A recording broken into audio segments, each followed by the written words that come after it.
Кісі ақысын аттамаған, өз бақытын тапқан адам. Кісі ақысына қол сұғу, түбі тесік шелекке су құйғанымен тең.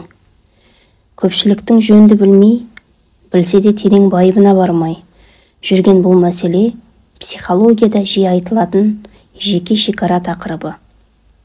Біреудің шекарасына өтпеу, біреудің жеке кеңістігін бұзбау. Бірақ көп жағдайда кісі ақысын өте терең ойлап, кей маңызды дүниелерге мән бермей жатамыз.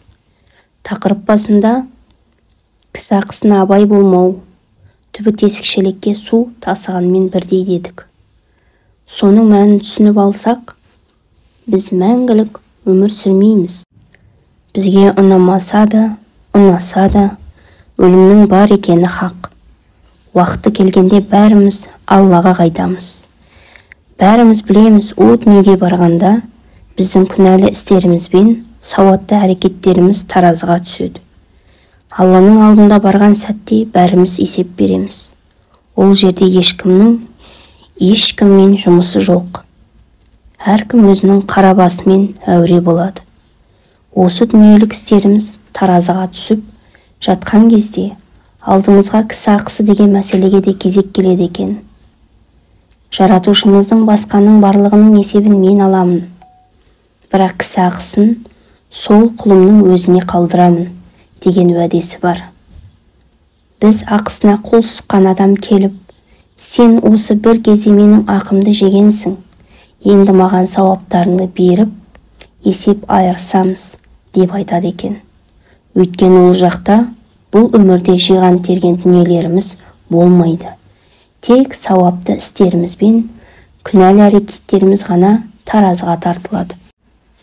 Сондай-ақ кісі ақысын жеген болсақ, осы екі нәрсемен ғана құтыла аламыз. Мысалы, қазір өмір барысында адамдардың ақысына қол салдық делік. О дүниеге барғанда сол адамдардың барлығы кезек-кезек келіп, өз ақысының өтем ретінде сауаптарымыздың барлығын санап алып кетеді. Өмір бақи жинаған сауаптарымыздан осылай оп-оңай айырылып қалуымыз мүмкін екен. Сондықтан да қаншама сауап жинауға тырысып, бірақ осы кісі ақысына жақсылап мән бермесек, жинаған сауабымыз түбі тесік шелекке құйылған су сияқты болуы мүмкін.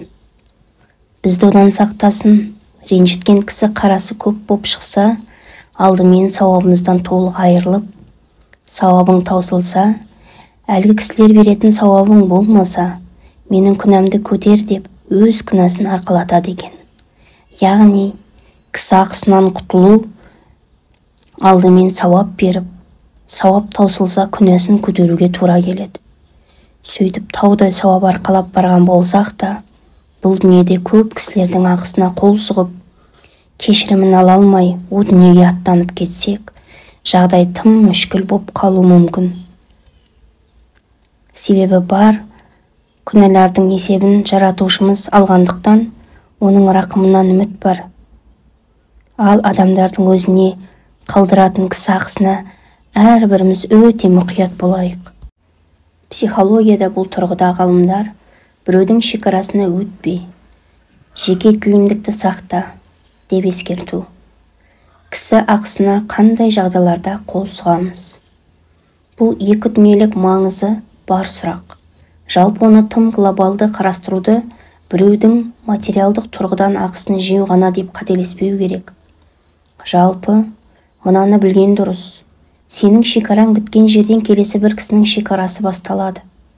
Бұл дүниеде жасаған шаңның түйіріндей жақсылық та, шаңның түйіріндей жамандық та есепсіз қалмайды. Егер кісі ақысының жауапкершілігін барлық адам терең түсінсе, елімізде бірде-бір лас әжетхана қалмас еді. Нағыз кісі ақысына қатысты мәселе бұл. Ешкім көрмейтін жерде әрбір адамның шын бет бейнесі көрінеді. Ешкім көрмегенмен, сен жасап кеткен кереметті сенен кейін кіріп көрген адам жиіркенді. Оған өте жағымсыз болды. Тыжырынды, сөзбен сыбап алды. Бітті. Сен сол адамның ақысына қол сұқтың.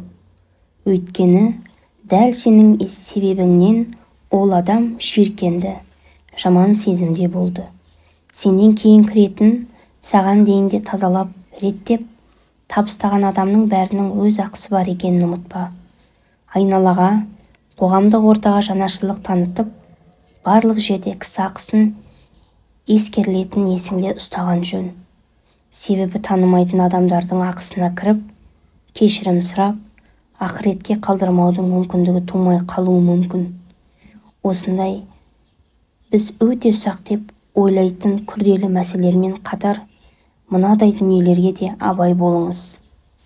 Ғайбат айту. Кісіні сыртынан мақтауға, жақсы сөздер айтуға болады. Бірақ сен сөз қылып отырған кісінің өзі естісе, ренжитін сөздер айту ғайбат, өсек саналады. Тіпті сен айтқан сөздер рас болса да, мысалы бір кісі аласа бойлы дейік. Егер сен ол адамды сыртынан қортық пәленше, келте, аяқ түгенше деп атасаң, болды бітті, бұл ғайбат. Айтып отырғаның шындық болса да ғайбаттау болып саналады. Яғни саған күнә жазылады, және о дүниеге өтпей жатып, әлгі кісіден кешірім сұрап үлгермесең, арғы дүниеде сауап беріп, құтыласың, немесе ол адам саған күнәсін арқалатады. Әлеуметтік желіде отырып алып, суретсіз аккаунттан бұрқыратып комментарий жазып, басқалардың намысына тиіп, жеке шекарасын бұзудан сақтану керек.